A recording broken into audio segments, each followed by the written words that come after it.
عن أبي هريرة رضي الله تعالى عنه قال قال رسول الله صلى الله عليه وآله وسلم من قال سبحان الله وبحمده في يوم 100 مرة حطت خطاياه وإن كانت مثل زبد البحر أو كما قال عليه الصلاة والسلام. حضرت ابو هریرہ رضی اللہ تعالی عنہ د نبی کریم صلی الله علیه و آله وسلم نه نقل کئ ای محبوب او فرمایل وی کم سړی سبحان الله وبحمده رس کی سل پیر اوئی وی الله د دو گناهونه معاف کی که هغه د سمندر د زګونو عمر ولی نه پدې کې پاکواله بیان شوه دی.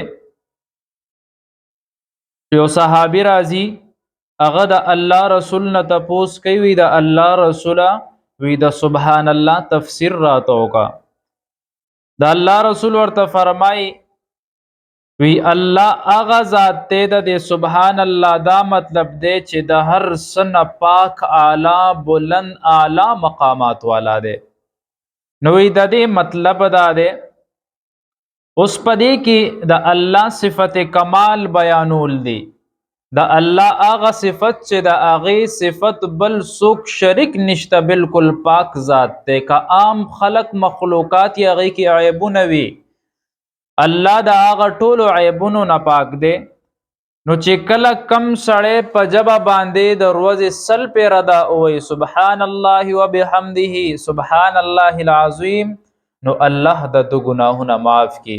په حدیث کې راځي یو بل روایت ته چې بعض د ارشاداتو نه د الله د رسول دا معلومیږي چې د دین صغائر واړو گناهونه ټول معاف شي او لوی چې څومره گناهونه دي نو د هغه معاف کېدل توبه سره ده چې انسان توبه وکړي هغه ټول گناهونه د دې معاف شي. یو بل روایت کې راځي هغه کې ابو هريره رضی الله تعالی عنہ د نبی کریم صلی الله علیه و آله وسلم ارشاد نقل کړي وی دوه کلمې داسې دي چې په جبه باندې آسان دي خلک په اسانه سره ویل شي او د اعمالو په اعتبار سره هغه ډېر زیات درنې دي او د الله ډېر زیات محبوب دي. یاغم سبحان الله وبحمده سبحان الله العظیم. پدې کې راوی دی یو ابو هريره رضی الله تعالی عنہ د دین مخ کې یو بل راوی دی چې هغه د ابو هريره سب شاګرد هغه ته ابو زرعه ویل کېږي.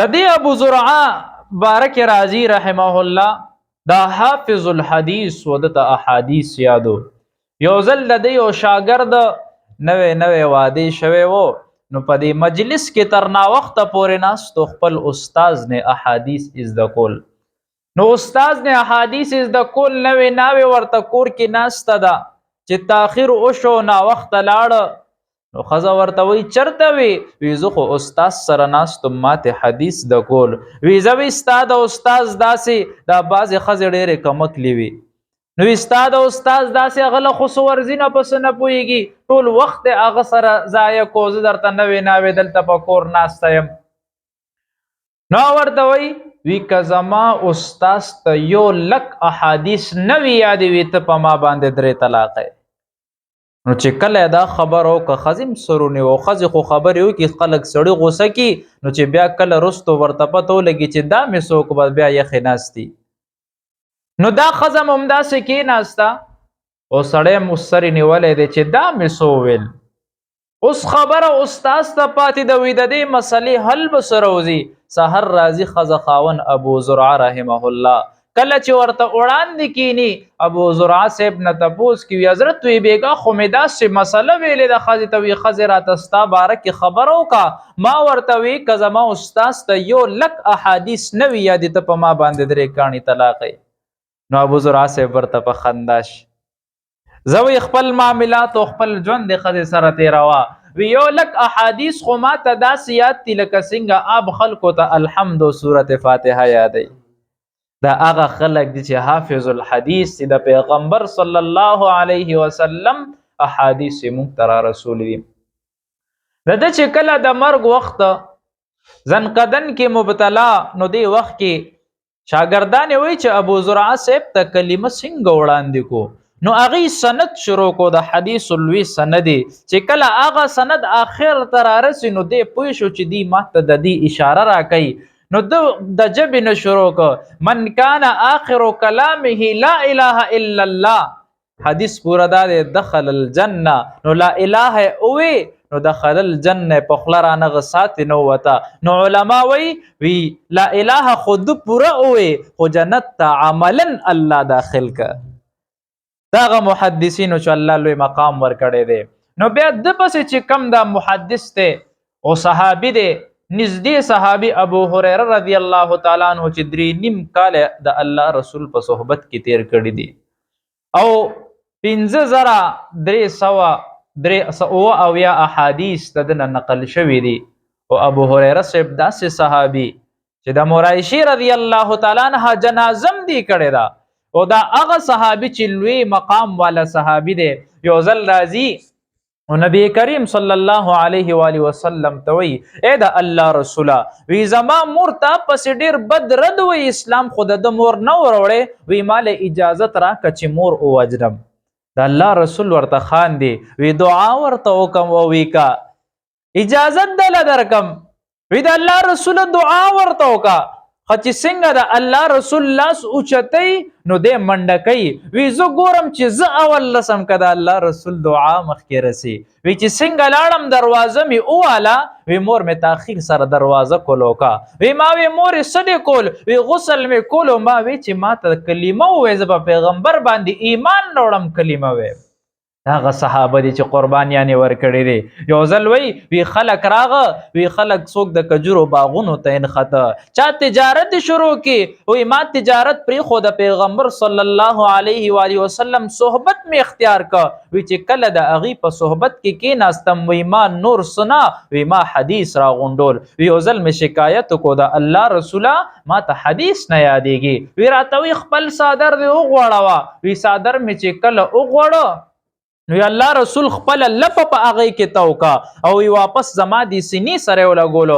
وی تر نن روزه پورې چې کم الفاظ د الله رسول د خلې نه وستې دی وی ما نه چرته نه دی هیر شوی. وی ما د دې ګټه وکا او اخر وخت کې لوی محدث پاتې کیږي. یو ځل ورله څوک دعوت ورکي چې کله راغستو دعوت لا یو حدیث بالمعنوي. حدیث بالمعنی دی ته ویل کیږي چې خلک په خپل د خبره تعبیر کوي. مثلا یو سړی چاته خبر وکي د هغه الفاظ نقل نه کی خپل تعبیر د هغه مخکیو کی. او یو حدیث بالالفاظ هغه وی چې کم سړی د چا نسنګ الفاظ نقل کی هغه شانتي الفاظ مخکیو رسي. دی وی زما په ابو هريره باندې شک رضی الله تعالی عنہ چې د حدیث بالمعنی وی دو کاتبان پیدا کاغي ته وی چې د پردې شاته کینا روټه دعوت ولا کړوي ماته د الله د رسول س احادیث اوایا. نو هغه مجلس کې ناستو بلا شی احادیث اوه او هغه تنه الیکل. یو کال پس بیا راغخته وی ماته د پیغمبر هغه احادیث اوایا چې کم د مخ کې کال ویلو هغه ډیر خون کړو چې دوباره ورته هغه احادیث وی. نو کاتبان ناست وی من او عن په هغه کې فرق نشته وی دا حدیث بالمعنی نه دی بلکې د پیغمبر الفاظم دک شانتی دي. دک ابو هريره رضی الله تعالی عنہ فرمای وی یو ځل په مجلس کې ناستم د الله رسول فرمای وی کم سړی چې سبحان الله وبحمده اوئی وی سل پیر دروازه اوئی وی کده د سمندر د زګونو عمر گناهونه ولی نه وی الله ټول د گناهونه معاف کی. په یو بل روایت کې راځي وی دو کلمې دا سیدی وی چې هغه په جبه باندې اسان دي او دا سیدی چې په میزان کې ډېرې زیاتې درنې دي په تله کې ډېرې زیاتې درنې دي. او وی رحمان ته ډېرې زیاتې خوښې دي. رحمان څوک دی؟ رحمان څه ته ویل کیږي؟ رحمان تعریف دا کوي علما وی چې عمل لګ وکړي په هغې اجر تعالی ښه زیات ترکې دې ته رحمان ویل کیږي.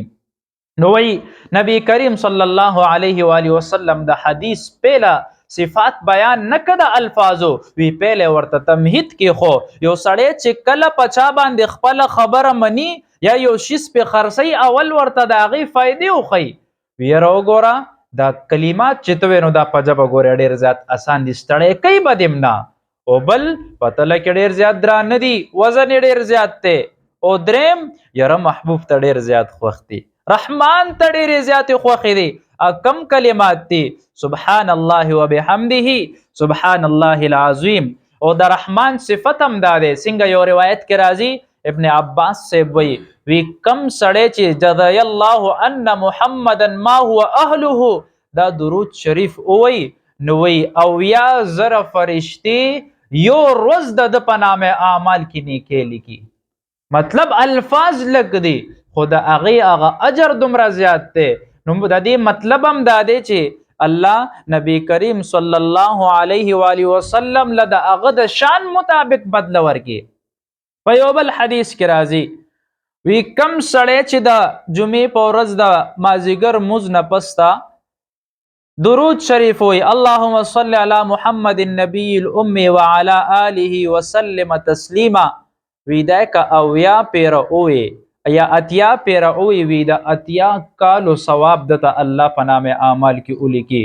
نو زمونږ عمرونه خو یا 50 کالی یا 60 کالی دومره زیات هم نه، خو الله مونږ سره د احسان معامله کوي.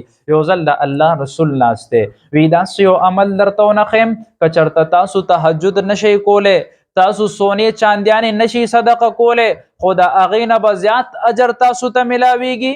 صحابه وی د الله رسول ضرور راته وښایه. سبحان الله وبحمده سبحان الله العظیم. وی دا کلمات وایه د دې اجر د دې نه زیات دی. یو ځل عمر صاحب یو کس راونیوه، هغه کس غلا کوله، نو سزا یې وله ورکوله. چې کله جلات راغو یو کوړی و نو دې کس وی سبحان الله، جلات ته وی پرېږده وی دله سزا مه ورکوه.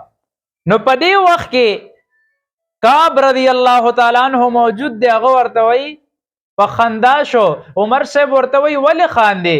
وی د دې کلمې فایده دا ده وی چې دا عذاب کې تخفیف راولي. وی که دا سړی مجرم هم دی خو چې د سبحان الله وی مونږ ته الله په دنیا کې مخولوي تام په هغه باندې تخفیف وکړو. په یو روایت کې بل هم راځي یو ځل حضرت سعد ابن ابي وقاص رضی الله تعالی عنہ فرمایي وی زرا داخل شم نبی کریم صلی الله علیه و آله وسلم لا. وی کله چې ولا راغم وی ما سره خزوا نو وی هغه سره کجورو گیټ کې په هغه باندې تسبیحات وغیرہ کول. نو دا الله رسول وی دینه بهترین خبره در رقم چې یره هغه تاسو په الفاظ لګوای خدا هغه اجر ډیر زیات وي. نو هغه ته الفاظ وی سبحان الله عدد ما خلق في السماء وسبحان الله عدد ما خلق في الارض وسبحان الله عدد ما بين ذلك وسبحان الله عدد ما هو خالق. نو دا الفاظ راتوي. نو د دین علماء کرام دا مراد اخلي. حضرت شاه ولی الله رحمه الله فرمای وی کله چې یو سړی د ذکر نخپل ړو منور کوي نو هغه تعداد د هغه زیات کی. خو بعض خلکو سره چې وخت نه وی لګ الفاظ هم چې آخرت کې متل درنشي نو هغه دا الفاظ دي چې کله دا اووی مطلب یو سړی وی یره زه د الله پاکي دومره بیانوم چې څومره دا مخلوقات دي، نو تا د دې مخلوقاتو تعداد دومره د الله پاکي بیانه کا، دومره بیانوم چې څومره د الله تعالی کائنات دی. نو کائنات خو د الله ډیر زیات لوی دی، څومره په ځمکه په اسمانونو مخلوقات دي، نو د دې هغه اجر د سړي په نامه اعمال کې ولیکلی شي. بل د دې حدیث نه دا معلومیږي خلک اعتراض کوي چې تسبیح دا شیزونه بدعت دي. نو دا د یو شمار د پاره دی، بدعت نه دي. که بدعت وې نو دیم دا کجورو ګټ کې دلته استعمال کړي دي نو په دې به رد کړو، د الله رسول په دې باندې رد نه دی کړی. زما محترمو بهترین وخت دی په دې کې خلکو لکه قرآن مجید چانې ویلې ذکر اسکار دی کوي. که یو سړی د قرآن د تلاوت نستړی شي ذکر دیو کی، ذکر نستړی شي نفلونه دیو کی، دا موقع بیا کلم نه راځي. یو ځل حضرت موسی علیه السلام الله ته وی یا الله وی داسې یو کلمه راته وښایه چې تا ته ډېر زیات نږدې شم. او ورته وی لا اله الا الله وایا. وی الله وی دا خو هر څوک وی، وی که هر څوک وی وی دا کلمه چې کم سړی وی هغه ما ته ډېر زیات نږدې کېږي. د انبیاو کلمه ده والله مونږ له را نصیب کړې ده. مونږ به ډېر غافل یو چې خپل وختونه هسې ضایع کوو، کلمات نه وایو. نو الله دې مونږ له په دې حدیث ته عمل کولو توفیق راکړي. واخر دعوانا ان الحمد لله رب العالمین.